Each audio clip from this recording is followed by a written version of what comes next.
Hello friend, स्वागत है आपका बाईपी एजुकेशन ट्रिक चैनल पर।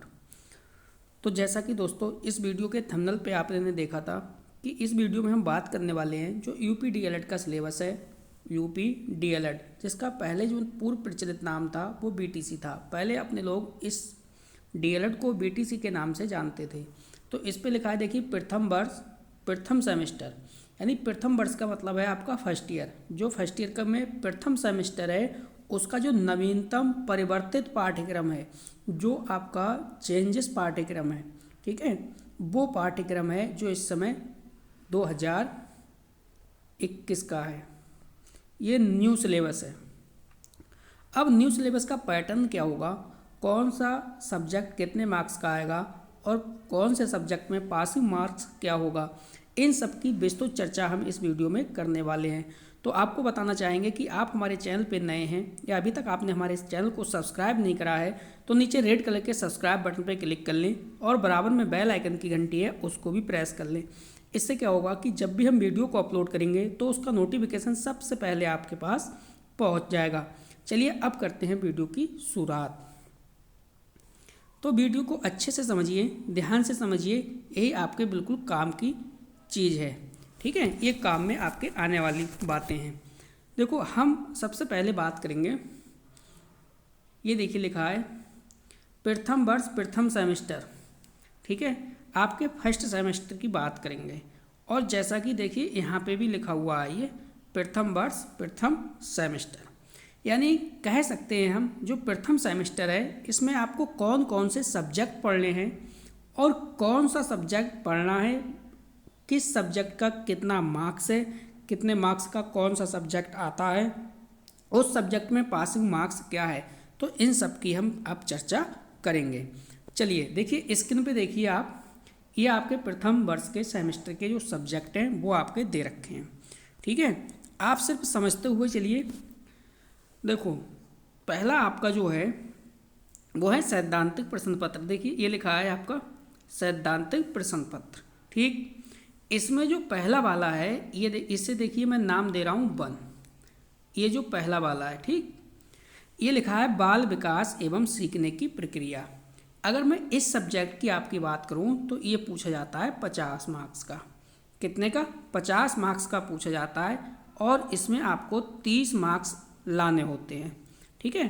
50 टोटल कितने कितने का है? 50 मार्क्स का है और आपको पासिंग मार्क कितने लाने हैं? 30 लाने हैं। इसके बाद देखिए जो नेक्स्ट आपका सब्जेक्ट है वो आपका सब्जेक्ट है सेकंड वाला, ठीक, ये वाला सब्जेक्ट है, ये है शिक्षण अधिगम के सिद्धांत। तो ये जो इस वाले पेपर को मैं दूंगा सेकंड पेपर, ठीक है, यानी एजुकेशन ये फर्स्ट हो गया और एजुकेशन का ये सेकंड पेपर हो गया। ये भी आता है आपका 50 मार्क्स का और इसमें पासिंग मार्क्स आपको लाने होते हैं 30 नंबर, ठीक है। तो अब तक कितने सब्जेक्ट हो चुके हैं? 2 सब्जेक्ट हो चुके हैं। अब ये देखिए विज्ञान दे रखा है, ये आपका तीसरा सब्जेक्ट है। अब कहोगे सर विज्ञान कितने मार्क्स की आती है? तो देखिए जो विज्ञान है आपकी ये आती है 25 मार्क्स की। कितने मार्क्स की? 25। और 25 में से आपको मार्क्स लाने होते हैं 12, यानी जो 25-25 नंबर वाले जो सब्जेक्ट हैं उनमें आपको मार्क्स 12 लेके आने हैं। पासिंग मार्क बता रहा हूँ मैं, अगर 12 से एक भी कम रह गया तो आपकी बैक आ जाएगी, ठीक है। अगर 11 रह गया यहाँ पे तो भी बैक आ जाएगी और यहाँ पे आपके अगर 29 रह गए तो भी आपकी बैक आ जाएगी। ये जो आपका पासिंग मार्क है ये 50 में से 30 आपको 100% लाने ही होंगे, तभी आपका काम चलेगा। और 25 में से आपको 12 हर कीमत पे चाहिए तभी आप पास होगे, अन्यथा पास आप नहीं होगे, बैक आपकी आ जाएगी। तो ये 3 सब्जेक्ट हो गए। अगला सब्जेक्ट देखिए क्या है। अगला सब्जेक्ट आप समझिए, अगला सब्जेक्ट है देखिए सामाजिक अध्ययन। ये आपका अब चौथा सब्जेक्ट है। कितना है? कौन सा नंबर का है? चौथा सब्जेक्ट। ये जो सब्जेक्ट आता है ये 50 मार्क्स का आता है। तो 50 मार्क्स के कौन से सब्जेक्ट हैं ये देखिए, ये सभी सब्जेक्ट आपके 50 मार्क्स के आते हैं जिसमें आपको पासिंग मार्क्स कितने? 30 चाहिए होते हैं। तो 50-50 मार्क्स के कौन से हैं? देखिए बाल विकास एवं सीखने की प्रक्रिया, शिक्षण अधिगम के सिद्धांत और सामाजिक अध्ययन, ये आते हैं आपके 50 मार्क्स के, ठीक है। इसके बाद नेक्स्ट है संस्कृत, तो संस्कृत का वही है, ये 25 मार्क्स का आता है। इसके बाद है गणित, तो जो गणित है आपका ये भी 25 मार्क्स का आता है। इसके बाद है हिंदी, तो हिंदी भी आपकी 25 मार्क्स की आती है। इसके बाद बचा आपका कंप्यूटर, तो ये भी 25 मार्क्स का आता है। ठीक है, कुल मिला के अगर इसका सबका टोटल करोगे आप तो ये हो जाता है 275। कितना हो जाएगा? 275 का हो जाएगा। ठीक, क्योंकि ये जो 3 पेपर हैं ये हो जाते हैं 50-50 के, 150 तो ये हो गए आपके, ये हो गए 150। और जो आपके 5 पेपर बचे, जैसे एक विज्ञान बचा, संस्कृत बचा 2, गणित बचा 3, हिंदी बचा 4 और कंप्यूटर 5, ये 5 आते हैं 25-25 मार्क्स के। ठीक है, तो 5 का मतलब है 25 पंजे 125 आपके ये हो गए। ठीक है, तो कुल मिला के 150 और 125 कितना, 275 का ये टोटल बैठता है। अब आगे बात करेंगे कुछ इंपॉर्टेंट पॉइंट को लेके, और भी आपको पूरी जानकारी देंगे। वीडियो में आप बने रहिए। वीडियो आपको पसंद आती है वीडियो को लाइक करिए, चैनल को सब्सक्राइब नहीं करा आप चैनल को सब्सक्राइब कर लीजिए। अब देखिए इंटर्नशिप का जो एग्ज़ाम होता है, जो आप टीचिंग करते हो, उसका क्या होता है। अब देखिए थोड़ी सी चर्चा करेंगे।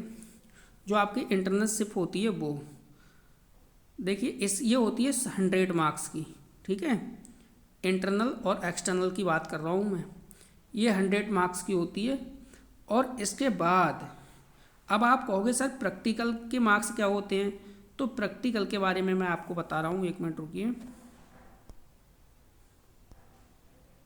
देखिए प्रैक्टिकल में क्या होता है भाई, यानी जितने का आप दोगे पेपर, जैसे ये पेपर आपने 50 नंबर का दिया तो प्रैक्टिकल भी इसका 50 का ही होगा। ठीक है, इसी प्रकार जैसे ये 50 का दिया तो इसका प्रैक्टिकल भी 50 का होगा। जितने नंबर का पेपर उतने नंबर का प्रैक्टिकल। और इंटरनल जो शिप होती है वो 100 नंबर की होती है। ठीक है, इंटरनल और एक्सटर्नल। तो ये बातें आपकी समझ में आ गई होंगी। चलिए आगे और थोड़ी सी चर्चा करते हैं।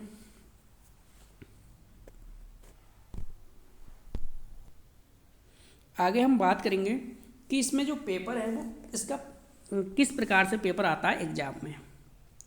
तो देखो जो पेपर होता है आपका, सभी पेपर 3 भागों में डिवाइड होते हैं। ठीक, 3 भाग कौन कौन से हैं। पहला भाग है आपका वो है ऑब्जेक्ट का, आपके पेपर में ऑब्जेक्ट पूछे जाते हैं।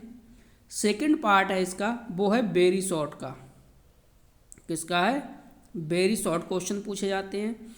इसके बाद जो थर्ड पॉइंट है आपका वो है शॉर्ट टाइप क्वेश्चन, यानी 3 टाइप्स के आपके क्वेश्चन पूछे जाते हैं पेपर में। पहला ऑब्जेक्ट हो गया, दूसरा वेरी शॉर्ट हो गया, तीसरा शॉर्ट हो गया। अगर यहाँ पे कहोगे लॉन्ग क्वेश्चन तो आपके इस एग्जाम में लॉन्ग क्वेश्चन नहीं पूछे जाते हैं। अब आप कहोगे कि ऑब्जेक्ट कितने आते हैं।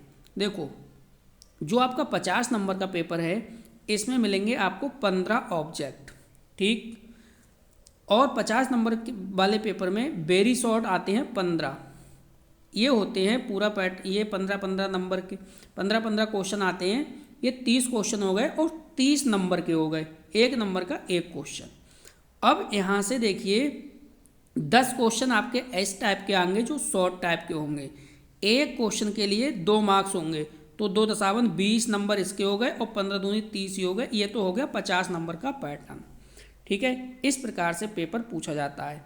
अब देखो 15 नंबर के ऑप्शन में क्या होगा भाई, जब आपको डीपली नॉलेज होगी किसी भी सब्जेक्ट की तब ये 15 ऑब्जेक्ट हैं वो करेक्ट कर पाओगे, अन्यथा करेक्ट नहीं कर पाओगे।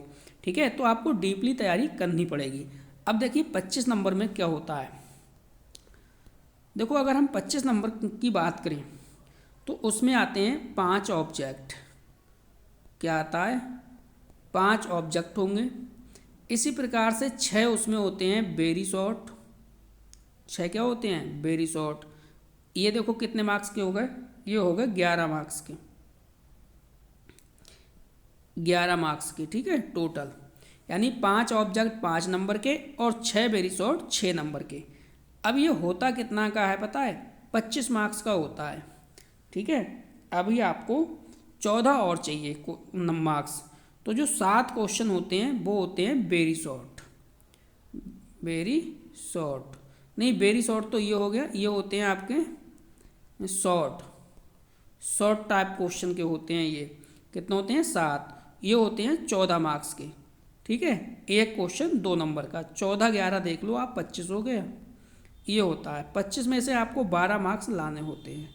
ठीक है, पासिंग मार्क्स का ये होता है बिल्कुल इसका पैटर्न, इस हिसाब से आता है पेपर। अब आप समझोगे सर इसमें अथवा, तो अथवा का आपका कोई भी चांस नहीं होता है, अथवा वाला कोई भी क्वेश्चन इसमें नहीं होता है। सारे क्वेश्चन होते हैं वो अनिवार्य होते हैं, सारे क्वेश्चन आपको करने होते हैं। XYZ किसी भी क्वेश्चन का आपका आंसर नहीं आता है वो तो टोटल में से आपका घट जाएगा, आपको यहाँ पे कोई भी ऑप्शन देखने को नहीं मिलेगा। तो आपसे एक ही रिक्वेस्ट है कि आप बिल्कुल डीपली हर सब्जेक्ट को तैयार कीजिए, तब आपका भला अच्छे से हो पाएगा।